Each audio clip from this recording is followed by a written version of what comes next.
ये बच्चे पिता हैं, आपको इनको प्रणाम करना चाहिए। माँ आपके जीवन में संसार के नियमों का जो संसाधन है, जितने संसार के नियम है सब माँ के द्वारा आपके जीवन में प्राप्त होते हैं, क्योंकि माँ का जो स्थान बताया गया है शास्त्र में, बड़ा ऊंचा स्थान बताया गया है। आपके जीवन में चतुर्थेश पीड़ित हो रहा है तो उसको अच्छा करना बहुत आवश्यक है। अगर आप आज हमारे जो दर्शक देख रहे हैं, जिनकी आने वाली पीढ़ियों के लिए कुछ चीजों का योग बनाना चाहते हैं, उन माताओं को समझाना चाहते हैं, अगर आपके बच्चे के पत्रिका में चतुर्थेश पीड़ित है तो कहीं ना कहीं से आपके बच्चे के जीवन में नकारात्मक चीजों का समावेश होने वाला है, वो गलत कार्य करने वाला है। आज तो चोरी कर रहा है, कल आगे जाकर के और सारी समस्याओं का योग बना सकता है। तो सबसे पहला कार्य करना है, उसके चतुर्थेश को मजबूत करना है कि आपके बच्चे का जो आत्मबल है वो सत्य के मार्ग पर चले, कोई गलत कार्य ना करे और अपने जीवन में सुख शांति का योग बनाए। उसी में आपके हृदय में भी प्रसन्नता होगी। आप तमाम माताओं को समझाना चाहते हैं, अगर आपका बच्चा गलत कर रहा है या चोरी कर रहा है तो उसके पत्रिका का जरूर विवेचन कराइए कि उसकी पत्रिका में से किस प्रकार के दोष आ रहे हैं। उस दोष का आप निदान कर दीजिए, फिर देखिए आपके बच्चे के जीवन में सफलता का योग बन जाएगा। बिल्कुल। तो हमें आचार्य जी ने बताया कि वो कौन से ग्रह पीड़ित होते हैं जिसका दुष्प्रभाव बच्चों के आचरण पर पड़ता है, उनके कर्मों पर पड़ता है। लेकिन हमारे कर्म हमारी संगति से भी प्रभावित होते हैं। संगत का कितना प्रभाव हमारे आचरण पर, हमारे जीवन पर पड़ता है, इस बारे में भी हम आचार्य जी से जानेंगे कि वो कौन से ग्रह होते हैं कि हमें अच्छी संगत मिलती है या फिर बुरी संगत मिलती है, जिससे हमारा आचरण या हमारा व्यक्तित्व प्रभावित होता है। और इस वक्त कॉलर भी हमारे साथ जुड़ गए हैं। गुजरात से श्रद्धा हमारे साथ है। श्रद्धा, स्वागत है, पूछिए। हाँ मैम, नमस्ते। नमस्ते। पंडित जी नमस्ते। जय माता दी। हाँ पंडित जी, मैं 5-6 दिन पहले ही आपसे बात कर चुकी हूँ, फिर भी अपना डेट ऑफ बर्थ बता देती हूँ जी। 22 दिसंबर 1982 जी। और जन्म स्थान पोरबंदर बताया था। मैंने मेरे और मेरे पति के बारे में आपसे पूछा था। समय फिर समय क्या है? मेरे समय नहीं मालूम है पंडित जी। हाँ चलिए, सवाल क्या है आपका, फिर बताइए। मैं पूछती हूँ। अभी हमारे में फिर भी मैं, आपने बोला था ना सोमवार का व्रत रख के, मैं व्रत रखती हूँ। मंदिर नहीं जा पा रही, हम जहाँ रहते हैं ना वहाँ मंदिर नहीं है जी, इसीलिए बहुत दूर है, घर से अकेले निकल भी नहीं सकते जी। तो अब मैं घर में क्या कर सकूँ वो बताए, और मेरे पति का तालमेल ठीक हो जाए वो बताए। घर में रोज रोज झगड़े बच्चों के सामने ठीक नहीं लगते। बिल्कुल, मैं खीर का आपको उपाय बताया था। खीर भी भगवान को प्रसाद में रखा था घर में ही मंदिर में, लेकिन मेरे पति रात को देर से आते हैं ना तो मैं प्रसाद देना भूल गई थी। दूसरे दिन दीजिए। हाँ ठीक है, अभी मैं ऐसा ही करूंगी अगले सोमवार से। फिर भी कोई ऐसा उपाय बताए जो मैं घर में बैठ जो के प्रतिदिन कर सके और आपको लगता है कि बिल्कुल। देखिए, सबसे पहले चीज क्या है ना ज्योति जी, समझना होगा मनुष्य जो है अपने जीवन में अच्छे आनंद को प्राप्त करना चाहता है। देखिए, हम आपको समझाने चाहते हैं कि हमारे जीवन में इस प्रकार की जो पीड़ा का योग बना उसका कारण क्या है। हमारे पत्रिका में अगर सप्तमेश पीड़ित होते हैं, लग्न भाव से पापी ग्रहों का योग बनता है तो इस प्रकार के पीड़ाओं का योग बनता है। हम आपको समझाना चाहते हैं, भाभीऊ मेट सकह त्रिपुरारी। त्रिपुरारी कौन है? भगवान शिव है। शिव के माध्यम से आपके जीवन में जो पीड़ा का, समस्या का योग बना है वह समाप्त होगा। मैं आपको जो प्रयोग बताया है वो महा उपाय है भगवान शिव का, उसी उपाय को करें। सात्विक उपाय प्रतिदिन आप और कर सकते हैं। शिव सहस्त्र नाम का पाठ करें, प्रतिदिन पाठ करें और बाद में उनको आप एक जो है फल का जो है भोग लगाइए, मेवे होते हैं ना, उसका भोग लगा के अपने पति को खिलाना प्रारंभ कर दीजिए। भगवान शिव से प्रार्थना कीजिए, हे भोलेनाथ, हमारे पति के जीवन में जो विष योग बना है, हमारे साथ में जो हमारे ग्रस्त जीवन में तनाव समस्याओं का योग बना है, इसको दूर करिए। लेकिन जो महा उपाय सोमवार के दिन मैंने बताया उसको आप करते जाइए। 2-3 सोमवार करके तो देखिए आपके जीवन में सफलता का योग जरूर बनेगा। तो हम आचार्य जी से बात कर रहे थे कि आखिरकार बच्चों में ये बुरा कर्म कहां से आता है, चोरी करना। उनकी सभी ख्वाहिशें पूरी हो रही हैं, परिवार का वातावरण अच्छा है, संस्कारी है, बावजूद इसके बच्चे इस तरह का कुकृत्य क्यों करते हैं। ग्रहों के बारे में हमें आचार्य जी ने बताया, लेकिन ग्रह तो जिम्मेदार होते हैं आचार्य जी, लेकिन बड़े बुजुर्ग ये भी कहते हैं कि जिंदगी में जो आपकी संगत है उसका भी बहुत प्रभाव आपके ऊपर होता है। लेकिन जिंदगी में हमें अच्छी संगत मिले ये भी ईश्वरीय कृपा होती है। तो संगत किस तरह की होनी चाहिए, क्योंकि हम अक्सर ये भी देखते हैं कि कहा जाता है 100 मित्रों को बनाने से अच्छा है आप एक अच्छा मित्र बना लीजिए। अगर वो एक अच्छा मित्र भी आपके पास नहीं है तो पुस्तक आपकी सबसे अच्छी मित्र होती है। तो इन आचरणों के लिए हमारी संगत कितनी जिम्मेदार होती है, मेरा सवाल ये है। बहुत अच्छा प्रश्न है। बिल्कुल समझना होगा। देखिए मेरे भाई बहन, हमारे जीवन में अगर इस प्रकार के नकारात्मक चीजों का समावेश होता है, हमने चर्चा किसकी किया, चंद्रमा अगर आपका दूषित हो गया, क्योंकि चंद्रमा कहां से दूषित होते हैं, इसका कनेक्शन माँ से है। माँ, अगर आपने अपने पिछले जन्म में माँ को पीड़ा दिया है या आपने माँ का अपमान किया है, तो आप कहीं ना कहीं से आपका चंद्रमा खराब होता है। चंद्रमा दूषित होने से क्या होगा, आपके मन की जो स्थिति होगी बहुत डामाडोल रहेगी। आपके आसपास में जो लोग मिलेंगे बुरे मिलते चले जाएंगे, कितना भी प्रयत्न कर ले। लेकिन एक चीज मैं समझाना चाहता हूँ, जिस प्रकार से सूर्य उदय होने के बाद अंधकार रहता है, क्या नहीं रहता है ना, तो बेहतर अपने कर्म को सुधारिए। बुरा जो देखन मैं चला, बुरा जो मिलया को, जो दिल खोजा अपना, मुझसा बुरा ना कोई। हम किसी में बुराई ना देखें। संसार में सब पूज्य है, सब अच्छे व्यक्ति है। हर व्यक्ति के अंदर कुछ अच्छाइयां होती हैं, कुछ बुराइयां होती हैं। लेकिन अगर आपका चंद्रमा पीड़ित हो गया है, तो आप क्या देखेंगे कि आपकी जो मन की स्थिति है नकारात्मक चीजों में ज्यादा जाएगी। जैसा कि अभी ज्योति जी ने बोला कि आप पुस्तक का अध्ययन तब आप करेंगे जब आपके जीवन में चंद्रमा अच्छा होगा, आपका गुरु अच्छा होगा, क्योंकि गुरु का संबंध भी मां से है। बेहतर है कि अपने कर्म को सुधारने के लिए, अपने सही सकारात्मक चीजों को सही करने के लिए सबसे पहले अपने माता को सही करिए, चंद्रमा को सही करिए। और जो आपके द्वारा जाने अनजाने कोई भी गलती हो चुकी है, उसको ठीक करने के लिए आप उस चीज को स्वीकार कर लीजिए कि हमारे द्वारा इस तरीके का नकारात्मक चीजों का समावेश हो चुका है। दूसरी चीज बताया, अच्छा और बुरे का योग जब आपके जीवन में कुछ पता चलना प्रारंभ हो जाए, किस व्यक्ति के साथ बैठने से हमारी एजुकेशन में रुकावट का योग बन रहा है। चोरी एक व्यक्ति नहीं करता है, चोरी तो 2-3 लोग मिलके करते हैं, और वही संगति में आप धीरे धीरे ढलते चले जाते हैं। तो सबसे पहला एक कार्य करना है, अगर आपने कोई गलत कार्य किया है तो सबसे पहले अपनी माँ को बताइए कि माँ, मेरे द्वारा ऐसा कर्म हो चुका है, अब इसका प्रायश्चित कैसे है, इसमें से मैं कैसे निकलूं।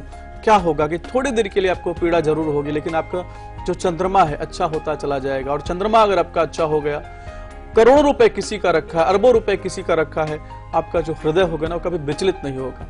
लेकिन अगर चंद्रमा आपका खराब है, किसी का एक सुई भी रखी है ना, तो आपका मन विचलित हो जाएगी, क्योंकि सुई की कीमत कितने की होगी, 2 रुपए 3 रुपए की होगी, और आपके मन की जो स्थिति होगी धीरे धीरे परिवर्तित होना प्रारंभ हो जाएगा। बेहतर है कि अगर आपके माध्यम से कोई कर्म ऐसा हो रहा है, बार बार आपके मन में ऐसा विचार भी आ रहा है कि मैं किसी की वस्तु का हरण कर लूं, किसी की वस्तु को चुरा लूं, तो अपनी माँ को जरूर बताएं कि माँ, मेरे मन में ऐसी भाव क्यों आ रहे हैं, मेरे ऊपर कोई दोष तो नहीं है, कोई ग्रहों की पीड़ा का योग तो नहीं है। और माँ सबसे बड़ी गुरु होती है। आप देखेंगे कि आपकी माँ सही तरीके से जो आपके मन के अंदर नकारात्मक चीजों का समावेश है, उस कर्म को सही कर देगी और आपके जीवन में सफलता का योग बना देगी। तो बेहतर है, सबसे बड़ा चीज कि अगर अपने संगति को आपको ठीक करना है, कोई गलत चीजों को प्रति आपका आकर्षण बन रहा है, कोई गलत चीजों के प्रति आपका लगाव बढ़ रहा है, तो अपनी माँ को बता के देखिए, फिर देखिए आपके जीवन में सफलता का योग बन जाएगा। और वक्त हो चला है अब लकी कॉन में आज के विजेता से बात करने का। देखते हैं कौन है आज के हमारे लकी विजेता।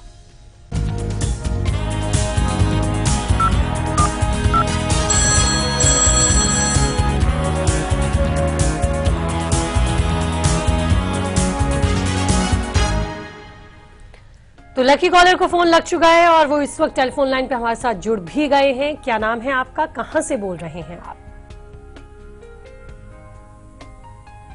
क्या हमारे लकी कॉलर हमें सुन पा रहे हैं? क्या आप तक मेरी आवाज पहुंच रही है?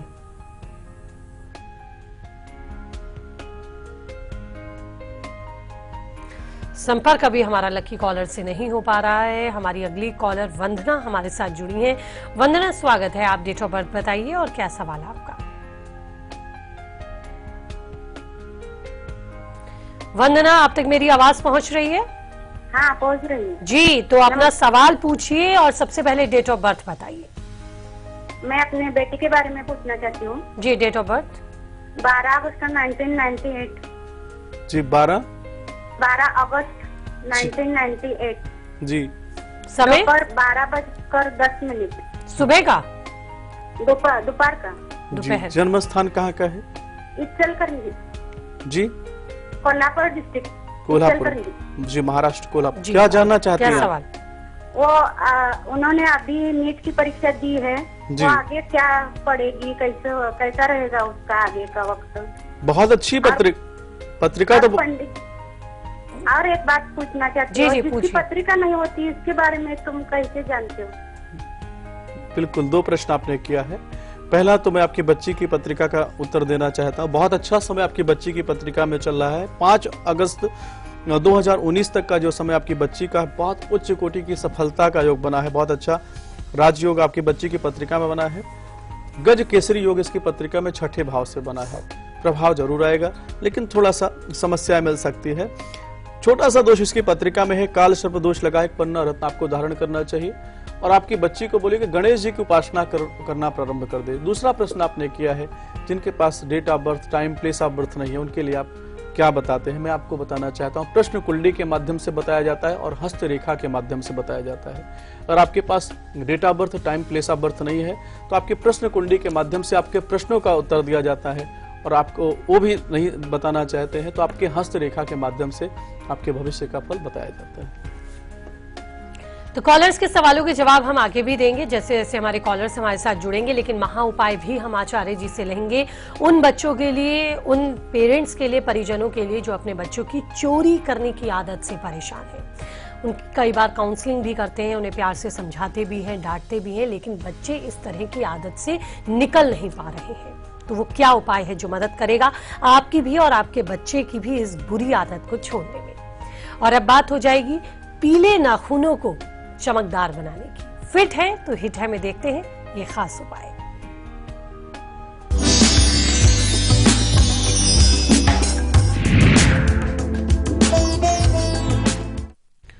बिल्कुल, हमारे जो दर्शक हैं बोलते हैं हमारे नाखून पीले होते चले जा रहे हैं।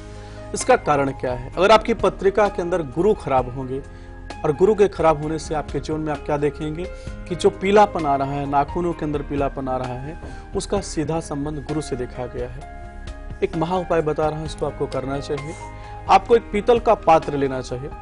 उस पीतल के पात्र के अंदर आपको थोड़ा सा गन्ने का रस डाल करके, पूरा भर करके, भगवान शिव के मंदिर में जा करके शिव सहस्त्र नाम का पाठ करते हुए भगवान शिव को अर्पित करते हैं, तो विश्वास मानिए जो आपके जीवन में तनाव, समस्याओं, पीड़ाओं का योग बना है, जो आपके नाखून पे होते चले जा रहे हैं, अच्छे लाभ का योग बन जाएगा। हमारे लकी विजेता भी हमारे साथ जुड़ चुके हैं, लकी कौन के, और देखते हैं कौन है वो। आप मुझे सुन पा रही हैं? हाँ, सुन रही हूँ मैडम। स्वागत है आपका लाइव इंडिया पर तारे सितारे में, और आपको बहुत बहुत मुबारकबाद भी कि आप हमारे कार्यक्रम की आज लकी कॉलर बनी है। तो आपके पास मौका है, अगर कोई समस्या है या कोई सवाल आप करना चाहती हैं आचार्य जी से बात, तो कीजिए और बताइए अपना डेट ऑफ बर्थ। मैं गुरु जी को प्रणाम, कोटि कोटि प्रणाम। खुश रहिए, खुश रहिए। मेरी बेटी के बारे में पूछना है। 25/12 25/12/1992 में और रात्रि 8:10 जी। कहाँ का जन्म है? जी। गुरुजी, मैं हार्ट पेशेंट हूँ। मेरी बेटी के शादी में प्रॉब्लम आ रही है जी। उसकी शादी 5 साल बाद करने को बोला है। कहते कि 2-3 योग है। मेरी बेटी की शादी में कब कर दूं? आप बोलो, मैं तभी करूंगी। मैं आपको गुरु समान मानती हूँ, प्लीज जवाब दे दीजिएगा। क्यों रो क्यों रहे हो आप? भावुक नहीं होइए, आपकी भावनाओं की हम इज्जत करते हैं, कद्र करते हैं, लेकिन आप भावुक नहीं होइए। आप रो क्यों रहे? जवाब दे दीजिएगा। बिल्कुल आप रोइए नहीं, सबसे पहली चीज। दूसरी चीज मैं समझाना चाहता हूँ, मुझे भी उत्तर देना बड़ा मुश्किल हो जाता है। जैसा कि आपके बच्चे का पत्रिका का हमने विवेचन किया है, कर्क लग्न के अंदर जन्म हुआ है। लग्न के स्वामी चंद्रमा महाराज जी हैं। चंद्रमा और सूर्य के साथ थोड़ा सा अमावस्या दोष लगा रहे हैं, उसको आपको चिंता करने की जरूरत नहीं है। मैं एक उपाय बता रहा हूँ, अमावस्या के दिन आपकी बच्ची के माध्यम से कराएं। एक नारियल लेना है, साथ में सफेद कपड़ा लेना है, थोड़ा सा कच्चा दूध लेना है। किसी नदी के किनारे पर जाकर के गायत्री मंत्र का 21 बार पाठ करते हुए, अपने पूर्वजों को याद करते हुए, इस नारियल को, इस वस्त्र को बहते हुए जल में प्रवाह कर देना है, और जो कच्चा दूध आप लेके गई है उसका अर्घ दे देना है। दूसरी चीज मैं आपको समझाना चाहता हूँ, अभी राहु जी की महादशा चल रही है। राहु जी की महादशा के अंदर अंतर भी राहु जी का चल रहा है। नेक्स्ट ईयर में आपकी बच्ची का विवाह का योग नवंबर से प्रबल योग है। अभी से तैयारी करना प्रारंभ कर दीजिए। विवाह के पहले आपकी बच्ची के वजन के बराबर जौ बहते हुए जल में प्रवाह करा दीजिएगा, और राहु जी के विशेष पूजन कर दीजिएगा। विश्वास मानिए, हमारी बिटिया के जीवन में अच्छी सफलता का, अच्छे गृहस्थ जीवन का योग बन जाएगा। और अब हम जानेंगे आचार्य जी से वो महा उपाय जो मदद करेगा हमारे बच्चों की भी और उन परिजनों की भी जो अपने बच्चों की चोरी करने की बुरी आदत से परेशान है। देखते हैं वो महा उपाय।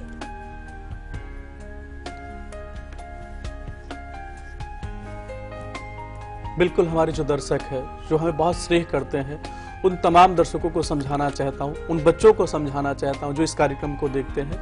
अगर आपके मन के अंदर ऐसी बुरी वृत्तियों का योग बन रहा है तो सबसे पहला उपाय क्या है? अगर आपके मन में नकारात्मक चीजों का समावेश हो रहा है या चोरी करने का मन में बार बार विचार आ जा रहा है, तो अपनी माता को सबसे पहले अपनी माता की काउंसलिंग लेना प्रारंभ करें, क्योंकि चंद्रमा मन सो जाता है। मन का जो स्वामी है चंद्रमा, और चंद्रमा के जो स्वामी है माँ के साथ संबंध देखा गया है। दूसरा एक उपाय करना है, सोमवार के दिन इस उपाय को करना है। शास्त्र में ऐसी बताई गई कि अगर आपके मन में अंधकार, क्योंकि चोरी से व्यक्ति अंधकार की ओर जाता है, चोरी एक पाप का प्रथम चरण है। कोई अगर आपके मन में किसी चीज के प्रति मोह आ रहा है कि ये वस्तु मेरी हो जाए, तो क्योंकि पाप का पिता कौन है? मोह है। तो उस मोह को दूर करने के लिए भगवान शिव जी के मंदिर में जाकर के तिल के तेल का 7 दीपक 7 सोमवार को आप जला के देखिएगा। जो आपके मन में बुरे विचार आना प्रारंभ हो रहे हैं या जो आपके मन में नकारात्मक चीजों, क्योंकि चंद्रमा अंधकार, कई बार जब अमावस्या दोष कब लगता है? जब हमारे जीवन से चंद्रमा अस्त हो जाता है। अंधेरी रात तभी आती है ना मेरे भाई बहन। तो अपने जीवन में अंधेरी रात नहीं आने देना है। भगवान शिव के मंदिर में जाकर के 7 तिल के दीपक 7 सोमवार को जलाइए और उनसे प्रार्थना कीजिए कि हे भोलेनाथ, हमारे जीवन में जो अंधकार का युग बन रहा है, जो अमावस्या दोष लग रहा है, उसको दूर करिए और हमारे जीवन में सफलता का युग बनाइए। इस महाउपाय को करके देखिएगा, आपके मन के अंदर, आपके कर्म के अंदर, आपके जीवन के अंदर जो बुरी वृत्तियों का युग बन रहा है, आप खुद देखेंगे कि धीरे धीरे समाप्त हो जाएगा और आपका मन अच्छा हो जाएगा। अगली कॉलर हमारे साथ इलाहाबाद से जुड़ी हैं। लता जी, आपका स्वागत है, पूछिए। हेलो जी लता, आप हमें सुन पा रही हैं? जी जी जी मैम, नमस्ते। नमस्ते, बताइए डेट ऑफ बर्थ। जी, अपने बेटे के बारे में पूछना चाहती हूँ मैम। जी बताइए। आचार्य जी प्रणाम। जय माता दी। मेरे बेटे का डेट ऑफ बर्थ है 10/11/1098। अच्छा, 11/10 11/10/98। 2:05 जी। जन्म स्थान इलाहाबाद। जी। ये जन्म सुबह का है या फिर रात का? जी दोपहर का। हाँ जी, दोपहर का। क्या समय क्या है दोबारा? 2:12। 5 मिनट। 2:05। जी। जन्म स्थान इलाहाबाद में। क्या जानना चाहती हैं आप? जी, इसका इष्ट देव बता दीजिए, विदेश यात्रा है कि नहीं बता दीजिए, भविष्य के बारे में जानकारी बता दीजिए। बिल्कुल, बहुत अच्छा प्रश्न किया। इनके जो इष्ट हैं भगवान शिवा हैं, क्योंकि शास्त्र में ऐसा बताया गया, कुंभ लग्न के स्वामी शनि महाराज जी हैं और शनि भगवान जो है शिव को अपना इष्ट मानते हैं, अपना आराध्य मानते हैं। भगवान शिव की उपासना करने से इनके जीवन में सफलता का योग बनेगा। सूर्य नीच राशि के अंदर विराजमान है। थोड़ा सा विदेश यात्रा में रुकावट का योग बना हुआ है। पिता के साथ संबंध अच्छा करना चाहिए। पिता को प्रणाम करें और प्रतिदिन भगवान सूर्य देव को अर्घ दें। सूर्य निकलने के समय अगर अर्घ देते हैं तो इनके जीवन में सफलता का योग बन जाएगा। दूसरी चीज, आपने विदेश यात्रा का योग बोला है, तो अभी मैं जो इनकी पत्रिका के माध्यम से योग देख रहा हूँ, 24 सितंबर 2016 तक प्रबल योग। अगर इसके बीच में अगर कोई विदेश यात्रा का योग बन जाएगा तो जरूर विदेश यात्रा योग बनेगा। लेकिन अगर इसके बाद होता है तो इसके बाद इनके जीवन में ऐसा कोई योग नहीं बन पा रहा है जिससे कि इनको विदेश यात्रा का योग बने। बेहतर है, एक उपाय इनको जरूर करना चाहिए। भगवान शिव के मंदिर में जाकर के 1008 बिल पत्र होता है, उस पर हल्दी लगा करके भगवान शिव जी के 1008 का नाम पाठ करते हुए भगवान शिव को अर्पित करते हैं। तो विश्वास मानिए, जो इनकी पत्रिका में अंगारक दोष लगा हुआ उसका समापन होगा, इनके जीवन में सफलता का योग बन जाएगा। अगली कॉलर हमारे साथ दिल्ली से हैं। पूनम, आपका स्वागत है, पूछिए आप। नमस्कार पंडित जी। जय माता दी। माता दी, मैं अपने बारे में जानना चाहती हूँ। मेरा डेट ऑफ बर्थ है 9 सितंबर 1983 1983। 83। समय क्या है? टाइम है मेरा शाम के 7:20 का। 7:20 का। कहाँ का जन्म है आपका पूनम? दिल्ली का। जी, सवाल पूछिए। जी, मैं ये जानना चाहती हूँ मेरी शादी कब होगी और मेरी शादी के बाद मेरी मैरिज लाइफ कैसे रहेगी? जी। मेरी सास ससुर वगैरह से सबसे बनेगी कि नहीं बनेगी? जी, दाम्पत्य जीवन का कैसे? बिल्कुल, जैसे कि आपकी पत्रिका का विवेचन किया है, देखिए आपको समझाने का प्रयत्न करूंगा। बुध आपकी पत्रिका में 7वें भाव के अंदर विराजमान है, तो एक व्यापारिक व्यक्ति के साथ आपका विवाह होगा। बहुत अच्छी पत्रिका है आपकी। विवाह के बाद आपके गृहस्थ जीवन में सबसे आपको बहुत स्नेह मिलेगा, क्योंकि आपका मीन लग्न के अंदर जन्म हुआ और लग्न के स्वामी गुरु आपकी पत्रिका में भाग्य स्थान में केतु के साथ विराजमान है। शास्त्र में ऐसी मान्यता है कि जब लग्न के स्वामी भाग्य स्थान में विराजमान होते हैं तो उस घर के फल को तो जरूर कमजोर करते हैं, लेकिन आपके गृहस्थ जीवन पर उनकी दृष्टि जा रही है तो आपके गृहस्थ जीवन में सास ससुर से, आपके पति से आपको विशेष स्नेह मिलेगा, आपके जीवन में सफलता का योग बनेगा। अगर आप करना चाहती हैं तो विवाह के पहले गुरु चंडाल दोष का परिहार पूजन करना चाहिए, गुरुवार का व्रत रखना चाहिए। गुरुवार के दिन पीले वस्त्र को आपको धारण करना चाहिए, केले के वृक्ष का पूजन करना चाहिए। इस उपाय को करके देखिए, आपके जीवन में सफलता का योग बन जाएगा। और आपका बहुत बहुत शुक्रिया आचार्य जी, आप स्टूडियो में आए, दर्शकों के सवालों के जवाब दिए, उनकी समस्याओं का समाधान दिया। और इसी के साथ आज के तारे सितारे में इतना ही, लेकिन कल फिर होगी मुलाकात एक ऐसे विषय के साथ जो जुड़ा होगा आपसे, देंगे आपको उनकी समस्याओं से जुड़े समाधान की। तो फिलहाल दीजिए इजाजत, नमस्कार।